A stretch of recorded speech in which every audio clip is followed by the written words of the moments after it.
Zaposleni razmišljajo o notranjem odkupu Večera. Z mobilno carinsko enoto odkrili večje količine prepovedanih drog. Kakšne so novosti pri sprejemu v študentske domove?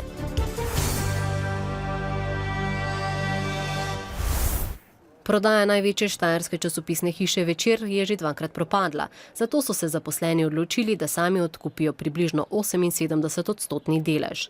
Pivovarni Laško, ki časopisno hišo obvladuje preko Dela, so že poslali nezavezujočo ponudbo. Nakup Večera pa zanima tudi avstrijsko medijsko podjetje Styria. To bo odločitev sporočilo do 19. julija. Odkup naj bi podprlo več kot 100 od skupno 165 zaposlenih na Večeru. Medijsko hišo bi upravljali v obliki zadruge. Čeprav modela upravljanja še nimajo natančno dodelanega, so že prejšnji teden na Pivovarno Laško naslovili nezavezujočo ponudbo. V principu zadružništva je to, da je v spredju človek, ne kapital. In vsak zadružnik ima v okviru svojega deleža en glas, kar pomeni, da bi vsi zaposleni morali pristopiti k nakupu, pa potem tudi k upravljanju in sodelovanju v družbi. Po izračunih bi moral vsak od zaposlenih za kupnino odšteti skoraj 20 000 evrov. Uvodne pogovore z bankami o pogojih kreditiranja so že opravili. Mislim, da z 10-letnim ali pa večletnim delovnim stažem v tej firmi smo zaposleni, tisti pravi lastniki, ki ne bomo razprodali podjetja, ki ne bomo izčrpali ali pa kreditno obremenili podjetja, zato smo razmišljali v smeri ustanavljanja zadruge. A trenutno še ni jasno, ali bodo odkup sploh izpeljali. Za Večer se neuradno zanima tudi avstrijska Styria, ki naj bi bila zanj pripravljena odšteti 2,5 milijona evrov. Čas za razmislek imajo do 19. julija. Strateških medijskih lastnikov, ki bi razvijali medije, obenem pa razumeli vse demokratične funkcije medijev, pravzaprav nimamo. Zato je sedaj v bistvu zadnji čas, da se tudi novinarji bolj aktivno vključimo v te očitno nevzdržne lastniške situacije. Zato v vsakem primeru pozdravljamo odgovornost in pa razmisleke novinarjev. Za komentar smo se obrnili tudi na upravo Večera in na Pivovarno Laško, a do zaključka redakcije odgovora nismo prejeli. Mariborski kriminalisti so skupaj s cariniki zasegli kar 20 kg marihuane. Gre za največjo najdbo prepovedanih drog letos. Odkrili so jo med redno kontrolo na cesti Gruškovje-Ptuj pri državljanih Črne Gore. Kriminalisti ocenjujejo, da bi zanjo iztržili okoli 60 000 evrov. Kombinirano vozilo so cariniki mobilne enote ustavili le nekaj kilometrov od mejnega prehoda Gruškovje.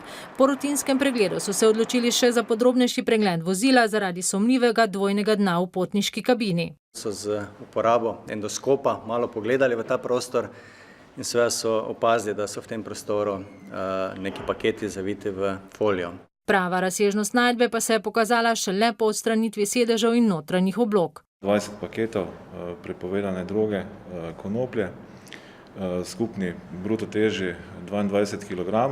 Da so lažje prišli do droge, pa jim je pomagal tudi eden od osumljenih. Tudi potem jim je razložil, na kak način se da ta prostor odpreti, da ni bilo treba vlamljati v njega.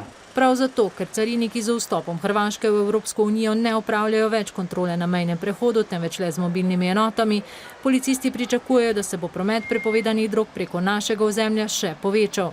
Skozi Slovenijo poteka tako imenovana balkanska pot. Spomnimo, največji lanski zaseg je bil kar 350 kg marihuane. Namen tihotapljenja bistveno nižja cena na območju Črne Gore, tako da po naši oceni bi za to prepovedano oziroma prodaja prepovedane droge na območju Slovenije zaslužili tam okoli 40 000 evrov.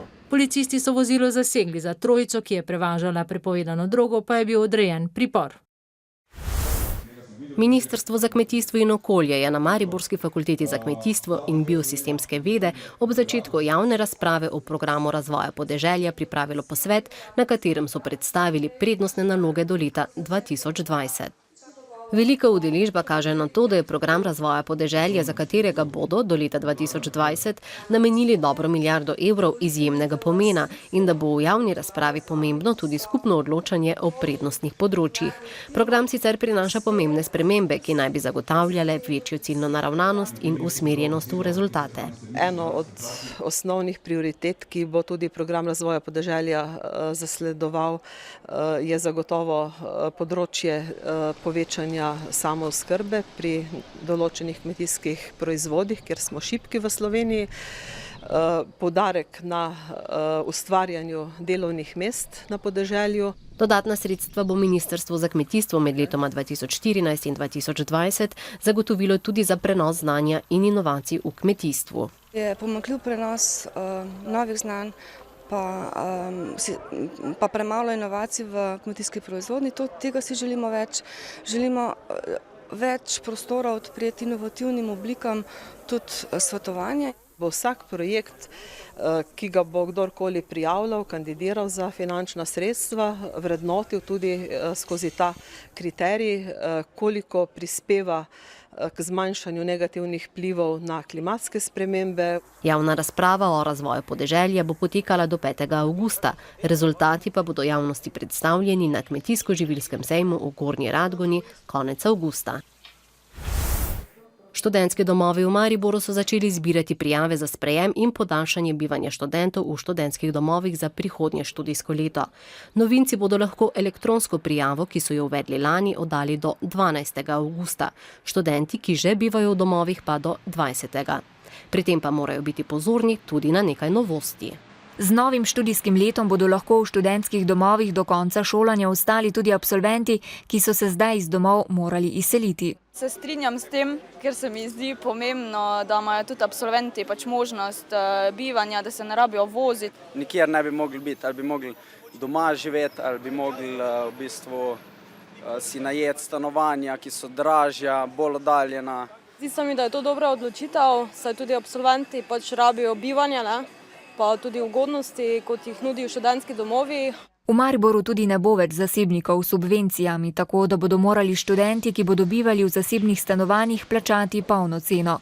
V študentskih domovih Mariborske univerze so namreč v zadnjih 3 letih pridobili okoli 500 novih ležišč. In pa še ena novost, to je, da smo v študentskih domovih pridobili nove kapacitete, to je 68 ležišč v domu študentov in gostujočih profesorjev, to je v bistvu bivši podiplomski dom. Sicer bo za študente na voljo 2867 ležišč, prednost pa bodo imeli tisti, ki med drugim ne presegajo cenzusa. Ta leto znaša dobrih 2288 evrov bruto mesečno na družinskega člana. Stroški bivanja v domovih pa od 64 do 160 evrov. Nekdanja direktorica Vegrada Hilda Tovšak je danes na predobravnavnem naroku na Celjskem okrožnem sodišču priznala krivdo v zadevah Betnava in Rimske terme. Tovšakova se je z državnim tožilcem sporazumela o priznanju krivde in ta je zanjo predlagal 5 let zapora. Za obe zadevi sta doslej tekla ločena postopka. Tožilec pa je ocenil, da gre za nadaljevana kazniva dejanja, ker so bila izvršena v istem času na enak način.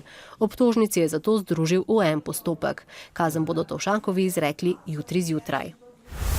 Preiskovalci Nacionalnega preiskovalnega urada danes na območju ljubljanske in celjske policijske uprave izvajajo hišne preiskave zaradi domnevnega oškodovanja ene izmed večjih slovenskih bank v višini okoli 9 milijonov evrov. Po neuradnih informacijah večera naj bi preiskovali podjetnika Franca Rimerja. Predmet predkazenskega postopka so domnevne nepravilnosti pri odobravanju kreditov. Državni zbor je današnjo razpravo o rebalansu letošnjega proračuna nadaljeval s predstavitvijo stališč poslanskih skupin. Medtem ko ga koalicijske podpirajo in ga ocenjujejo kot dober kompromis, mu opozicija nasprotuje in odpoveduje podporo. Premierka Alenka Bratušek pa je poudarila, da je bila priprava nujna, saj je bil načrt prejšnje vlade popolnoma nerealen in ker so se gospodarske razmere še dodatno poslabšale. Poudarila je še, da so izbrali nabor ukrepov, ki je najmanj slab.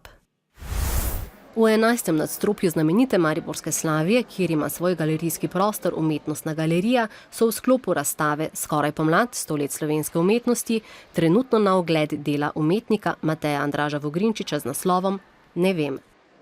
Mateju Andražu Vogrinčiču je pri srcu megalomanskost. Objekte, ki jih postavlja v prostore in z njimi gradi različne prostorske intervencije, ponavadi šteje kar v tisočicah. Vse skupaj pa se je začelo z oblečeno hišo v Ljubljani leta 1993. Vprašanje je, kaj je megalomanski projekt. A je oblečena hiša v Ljubljani megalomanski projekt ali ne? Če ni, potem se je začelo v Avstraliji, ampak začelo se je zaradi oblečene hiše. 14.910 avtomobilčkov na fasadi hiše, 1800 kanglic v puščavi, 1000 dežnikov. Ali vse to zbere sam? To je zelo odvisno od projekta do projekta. Pri oblečeni hiši pa pri avtomobilčkih je šlo za pomoč, za neposredno vključevanje lokalne skupnosti v projekt na ta način, da pač vsak daruje nekaj in vidimo, kaj se bo z tega naredili. Kangelce sem ulil 4 mesece pa pol v puščavi, sem imel par kalupov in sem ulil v gips. Žoge smo naročili in so jih naredili v tovarni na Kitajskem in sem jih pol napihoval do onemoglosti. Je pa tudi avtor, ki nekako ni ulovljiv, nekako ne vemo točno, kje se njegova umetnost začne, kje se konča. Res je ena zelo topla oseba, kar pa se nekako tudi odraža na njegovih projektih, predvsem v tem smislu, da se mi zdi, da je tako zelo skrben do svojih projektov, kar jaz mislim, da je ena zelo velika kvaliteta. Tudi to je meni zelo blizu, to skrbno sestavljanje koščkov za košček, elemente za elementa, element za elementom in jaz sem vsakokrat začudena. Dokler delaš, nima naslova, pol, ki si pa naredil, pa grejo te stvari živeti eno svoje življenje in nekako ne vem več, kaj narediti. Sem slab z naslovi že od zmeri. Razstava Ne vem je poskus inventure negalerijskih umetniških stvaritev, ki jih je Matej Andraž Vogrinčič ustvarjal zadnjih 15 let. Srednja gradbena šola v Mariboru pa v teh dneh gosti Evropsko ekipno mladinsko prvenstvo v šahu. Najboljši mladi šahisti so prve partije začeli že prejšnjo soboto. Slovenijo predstavljata po 2 ekipi šahistov in šahistk. Po prvih rezultatih kaže najbolje ekipi iz Švice, brez poraza pa so za zdaj še Čehi in Poljanki. Naši ekipi trenutno zasedata 6. in 8. mesto. Tekmovalci se bodo merili vse do petka.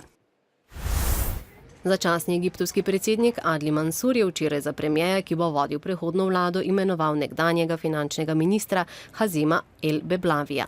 Mansur je napovedal tudi, da bodo predčasne predsedniške volitve najpozneje februarja prihodnje leto, še predtem pa bodo imeli referendum o novi ustavi. Južnokorejski poslovneži so skupaj s 23 vladnimi predstavniki prečkali mejo med Severno in Južno Korejo ter se odpravili na industrijsko območje Kaesong, da bi si ogledali, v kakšnem stanju so tovarne. Te so zaprte že od aprila, ko so se odnosi med Korejama tako zaostrili, da je Pjongjang iz skupnega industrijskega območja umaknil 53.000 severnokorejskih delavcev. Južna Koreja pa je morala zapreti tovarne. Obe strani si zdaj prizadevata za vnovični zagon Kaesonga. V središču Pariza je ponoči zagorelo v zasebni rezidenci katarskega princa. Okoli 140 gasilcev je potrebovalo 6 ur, da so pogasili požar. Gre za stavbo iz 17. stoletja, ki z notranjo opremo velja za enega izmed najlepših primerov francoske arhitekture tistega obdobja. Stavba ima tudi bogato zgodovino. V 18. stoletju je bila na primer zatočišče znamenitega filozofa Voltairja. Leta 2007 jo je katarski princ kupil za 60 milijonov evrov. Plaz na jugovzhodu Kitajske je danes pokopal med 30 in 40 ljudi. Povzročilo ga je deževje. Po dosedanjih podatkih je bilo zasutih 11 družin. Več kot 200 prebivalcev so evakuirali. Jutri zjutraj bo delno jasno, dopoldne pa se bo že pooblačilo. V osrednji Sloveniji se bodo pojavile nevihte, ki bodo popoldne zajele vso državo. Zvečer in ponoči bodo padavine oslabele in večinoma ponehale. Najnižje jutranje temperature bodo od 12 do 17, najvišje dnevne od 24 do 27 stopinj Celzija. V petek se bo delno zjasnilo, možne so posamezne plohe. Hladneje bo. V soboto bo sončno s posameznimi plohami ali nevihtami.